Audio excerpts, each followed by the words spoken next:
নিজৰ সপোনবিলাক হয়তো বিপ্লৱত পৰিণত কৰিব পাৰিব।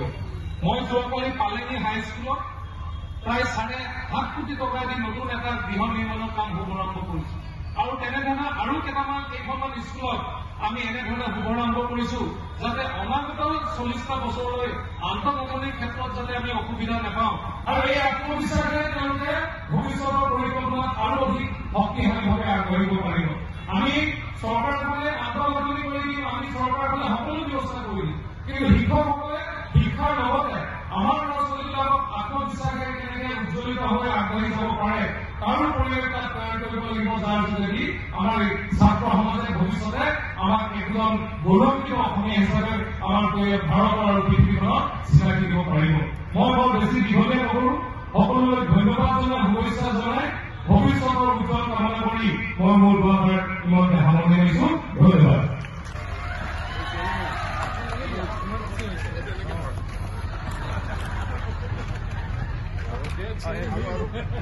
Soyanika Devi, Bokota Memorial High Secondary School. Hello, Tomato.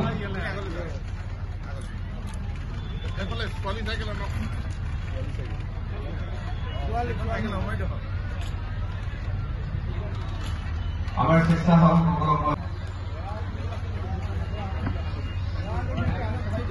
এই সাইকেল বিতরণ কার্যসূচী সকলোৱে সহযোগ কৰিলে আমি ধন্য হম।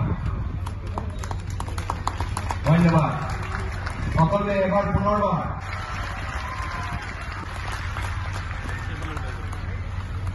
মঞ্চলৈ আহিব।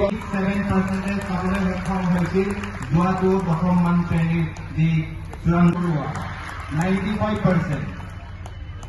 সকলোৱে এডালি হাত চাপৰি মৰাত কোনো কৃপণালি নকৰে।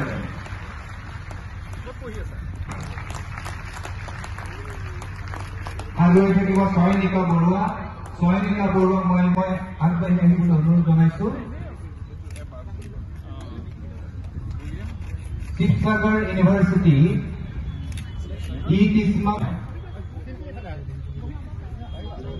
তেখেতলোকক আমি একোখনকৈ একনলেজমেণ্ট ৰিচিপ্ট প্ৰদান কৰিছো।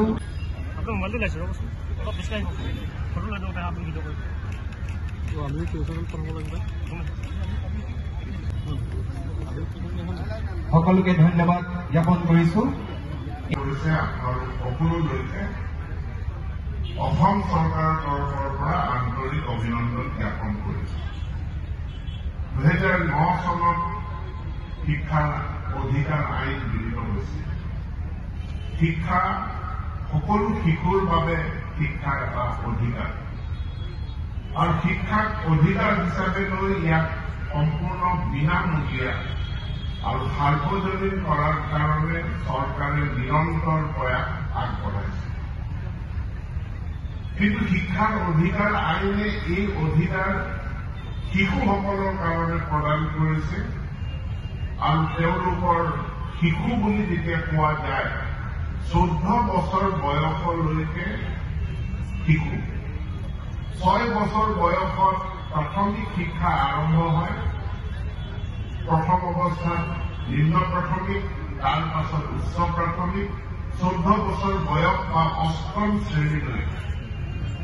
8ম শ্ৰেণীৰ পাছত যেতিয়া 9ম শ্ৰেণীৰ ছাত্ৰ ছাত্ৰীসকল অন্তৰ্ভুক্ত হয়, ছাত্ৰ ছাত্ৰীৰ কৈশোৰ জীৱন আৰম্ভ হয় আৰু 9ম, 10ম, 11ম, 12ম এই 4টা বছৰ সামৰি লৈ আমাৰ মাধ্যমিক আৰু যেতিয়া মাধ্যমিক শিক্ষা সমাপ্ত কৰে লগে লগে এজন ছাত্ৰ বা ছাত্ৰীয়ে 18 বছৰ বয়স অতিক্ৰম কৰি এটা এডাল্টহুড বা প্ৰাপ্তবয়স্ক অৱস্থাত গতি কৰে আৰু উচ্চ শিক্ষা আৰম্ভ কৰে।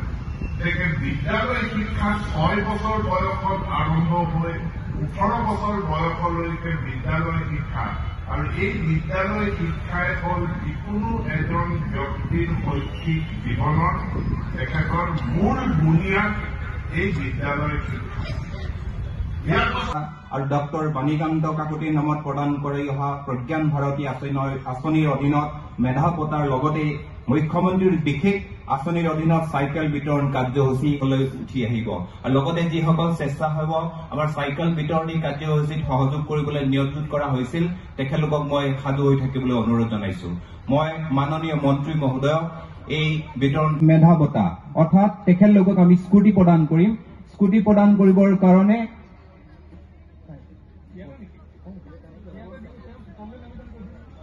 ছাত্ৰ ছাত্ৰীসকলক মই আহিবলৈ অনুৰোধ জনাম।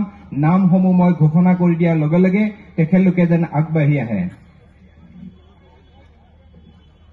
জাজি হেমনাথ শৰ্মা কলেজ, যিজন ছাত্ৰ অৰিন্দম বৰুৱাৰ কথা ইয়াতে ঘোষণা কৰা হৈছিল, তেখেত হৈছে অসম চৰকাৰৰ এক অভিলাষী আঁচনি আৰোহণীয়া। তেখেতক সভাখন সম্বোধন কৰিবৰ কাৰণে অনুৰোধ জনাইছো। ধন্যবাদ।